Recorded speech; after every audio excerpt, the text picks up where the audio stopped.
Google TV করে কিন্তু ভাই পাগল বানায় ফেলছে ভাই একদম। তারপর আবার যদি ডাবল গ্লাস হয় কেমন হয়? ডাবল গ্লাস যদি হয়, ডাবল গ্লাস, হ্যাঁ, গুগল টিভির মধ্যে সোনি প্লাস ব্র্যান্ডের দেখতে পাচ্ছেন, সোনি প্লাস ব্র্যান্ডের গুগল টিভি সাউন্ডার সহ আবার double glass television, IPS display, liquid panel, 2 GB RAM, 16 GB ROM, Android voice control, Google 4K যা কিছু আছে সবকিছু এই অ্যাক্টিভিটি পেয়ে যাবেন হচ্ছে মাহি ইলেকট্রনিক্স। ডিশের চ্যানেল কি ফ্রি দেখতে পারবো? 100% 3000 টেলিভিশন চ্যানেল, ডিশের চ্যানেল দেখবেন একদম ফ্রিতে। তারপরও ওটিটি প্ল্যাটফর্ম থেকে আপনারা ছবি, মুভি যা কিছু চান, নাটক সবকিছু দেখতে পারবেন সবার আগে।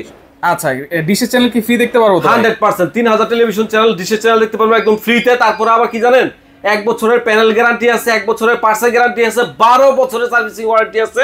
কথা বলা টিভি, নেটফ্লিক্স, ইউটিউব যা কিছু আছে সবকিছু অ্যাক্টিভিটি। দাম কত থাকবে ভাই? দাম তো হচ্ছে গুগল টিভি বিভিন্ন মানুষ দিচ্ছে হচ্ছে 28000 29000, মাহি ইলেকট্রনিক্স একদম ধামাকা অফার দিচ্ছে। তাও আবার গ্যারান্টি ওয়ারেন্টি 1 বছর এবং প্যানেলের গ্যারান্টি 1 বছর, পার্সেল গ্যারান্টি 1 বছর, 12 বছর ওয়ারেন্টি সহ। প্রাইস মাত্র 23000 টাকা 7 দিনের অফারে। 43 ইঞ্চি টিভি মাত্র 23000 টাকা। আবার 1 টাকাও অগ্রিম আপনাকে পেমেন্ট করতে হবে না, বাসায় বুঝে টেলিভিশন পেয়ে হাতে দেখে চেক করে তারপর টাকা।